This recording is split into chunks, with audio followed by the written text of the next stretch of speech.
Hey guys, welcome back. Joseph Vollmer here, and today I'm going to be rebuilding this vacuum shutoff valve, or this vacuum petcock, off a 1986 450 Rebel because it is leaking when the bike is running, which is definitely not a good thing because your motorcycle is going to could quickly turn into a nice chariot of fire, and that would not be fun. So I ordered a rebuild kit off of Amazon or eBay, I don't remember which one, and it's got all the necessary, should have all the necessary gaskets in it to pull this apart and re-gasket it, and that is what we are going to dive into. So the way this one works, you have your manual shutoff for the fuel. This is what attaches to the tank. This stem is for your reserve tank. Then it has a vacuum. This actually attaches to the engine, and it pulls a vacuum on this, and that way it is only allowing fuel to flow when the engine is running. So that's how the vacuum shutoff works. There's a diaphragm in here, which we'll see here in a minute. But basically we're going to have to open all this up and take it apart, put new gaskets in it, and put it back together. Now I have a pretty good assortment of screwdrivers here. You want to make sure, especially on an older bike, you find the screwdrivers that fit the screws properly, because if you do not, you'll strip them off. And if you've got a screw that's a little stiff to get out, or it's already been partially stripped, be gentle. But a lot of times you can grab them with a pair of vice grips right around here at the head and use the vice grips to assist in turning the screw and breaking it loose. Because this is an aluminum housing, and these steel or stainless steel even screws will tend to get galled into the housing due to corrosion. So we're just going to very gently pull this apart. Now there's a spring under here, so there's going to be spring pressure on this because of the vacuum diaphragm. So I don't know which way the spring goes, but we need to pay close attention to how everything comes apart so that we can put it back together the same way and be very gentle. So we're going to lift this cover off. I got all the screws backed out. Okay, there's the cover, and it looks nice and clean. Hopefully you guys can see that. It's nice and clean on that side. Then we've got our spring and our diaphragm, which actually looks like, for the most part, it's in pretty good shape, it looks like. See if I can get it out of there without... Try and get it out of here without doing any damage to anything.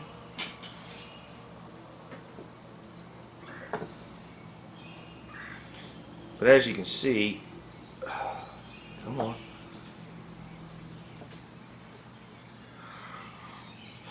There's fuel in there where I don't think there should be fuel, so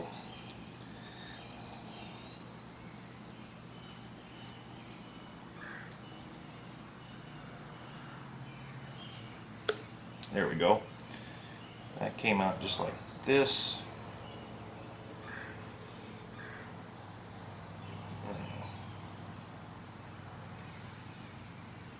If I gently get in here,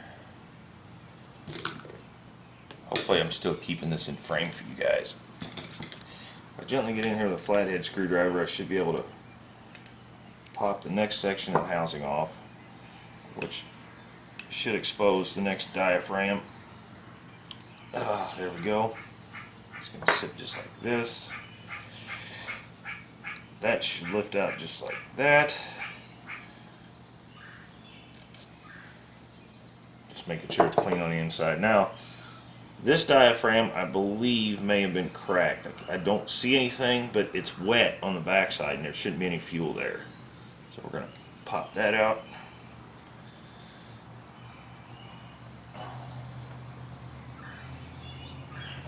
And I'm just checking to make sure everything inside here is clean. No dirt, no grit.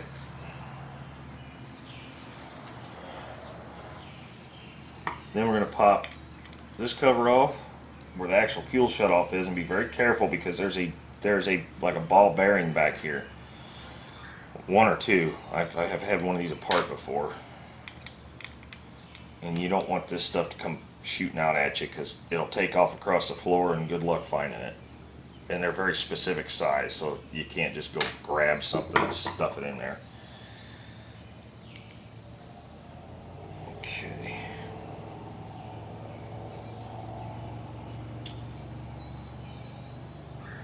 And if you notice, I don't think we got this rubber piece back here, unfortunately.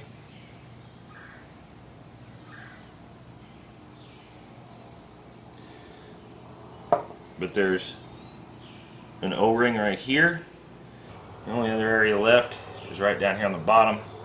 I'm going to need to get a 10 millimeter for that. Okay, I got a 10 millimeter wrench.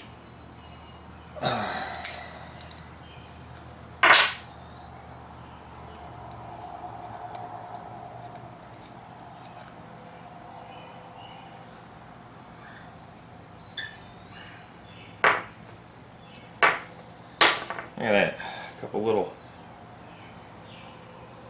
chunks of crap that have made it down in. Basically it's a little settling bowl, and I don't know, looks like somebody drilled something, or somehow got some metal shavings down in the bottom of that. We'll clean that out, wipe all the crud out. Now, before I pull any of the rest of these parts out, we're going to open up our rebuild kit and see exactly what we have, because I think it's just our main seals here. So, okay. This should be, yes, that is the O-ring for that. So we're going to take a pick. I'll just gently get in here and remove this O-ring.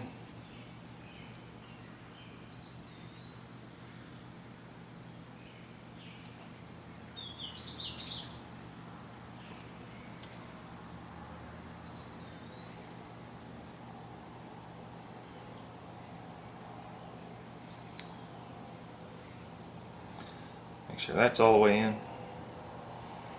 Now,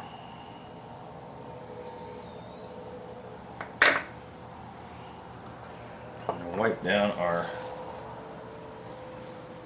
nylon washer.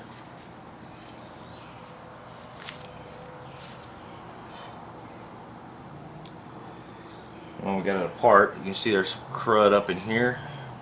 So take the pick and knock it loose. There we go.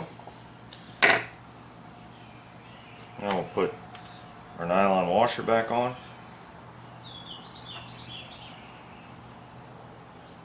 Our spring.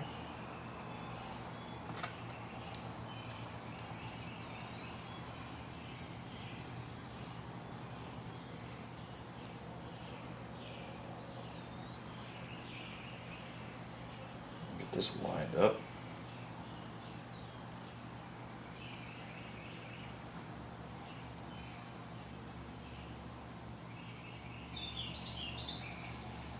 And then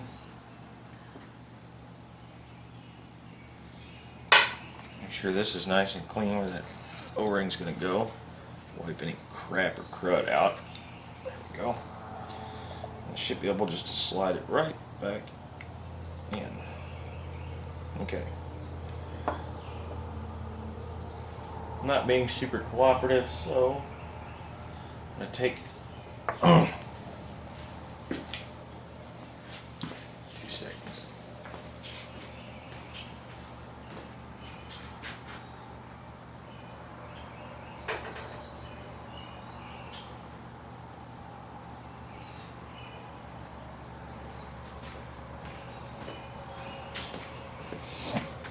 And take just a little dab of grease and get it on the O-ring. Hopefully that'll allow that O-ring to slide in without cutting it. So we'll get one in there one way or the other. There we go. Just have to find the right one. Alright.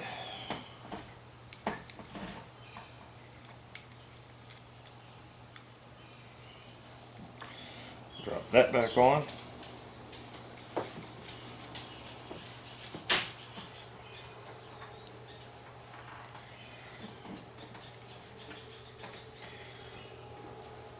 It's funny, I'll be recording a video and I have people sneak out in the garage behind me. Don't worry, they can't see you. All they can see is my hands.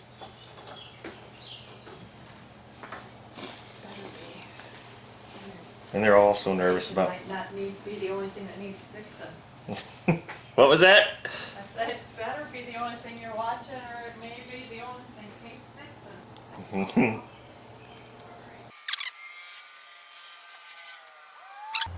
Those nice and tight.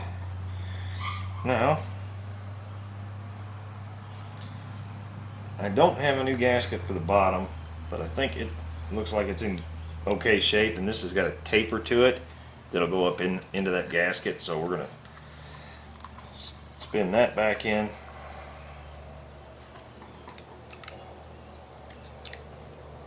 Get it nice and snug. Now, I just had some junk fall out of here, so look at that trash out of the bottom of the tank. Imagine that. So we'll knock that out of there. Everything's clean? Okay. Now, you need to take this metal piece and snap it in, or snap the rubber piece into it, hopefully, with any luck.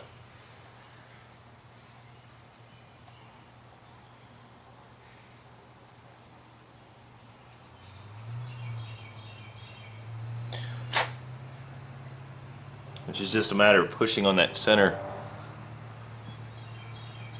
piece and it'll slide up in and lock into this little aluminum holder.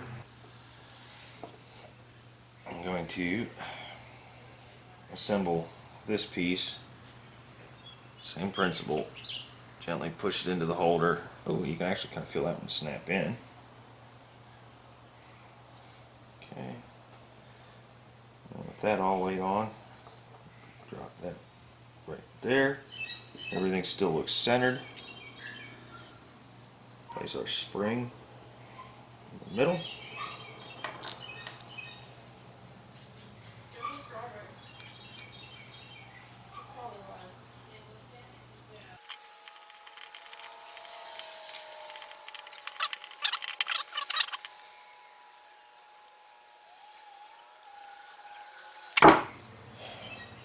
And our vacuum line here is still in good shape.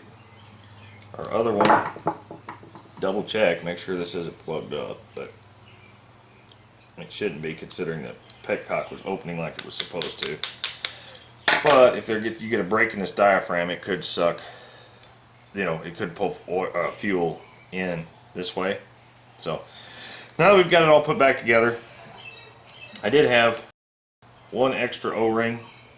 Now, I'm not 100% sure this is supposed to be the correct rebuild kit for this petcock, but it didn't come with the top gasket, didn't come with the bottom gasket, and I got that extra O-ring, so it could have been the wrong one. Somebody could have mislisted it. I don't know, but it worked for the diaphragm, which is definitely what I needed to replace, and then I had no ring to replace this one. So do me a favor, guys.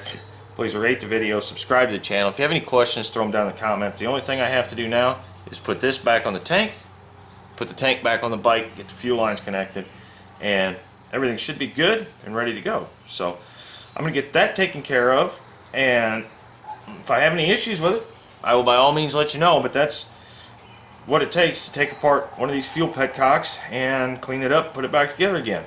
So, and if you need a rebuild kit for them, check out, search the make and model of your motorcycle on eBay or Amazon and see what you come up with, and compare it to compare the pictures to what this looks like. I could have bought a aftermarket assembly for like 20 bucks, or the Honda assembly for 120 bucks. I think the rebuild kit cost me 22, but at least this is still the factory. Well, I would say Honda, but it's the Kian. So, but it is a factory piece. So we're gonna get it all put back together, and hopefully we don't have any more leaking fuel.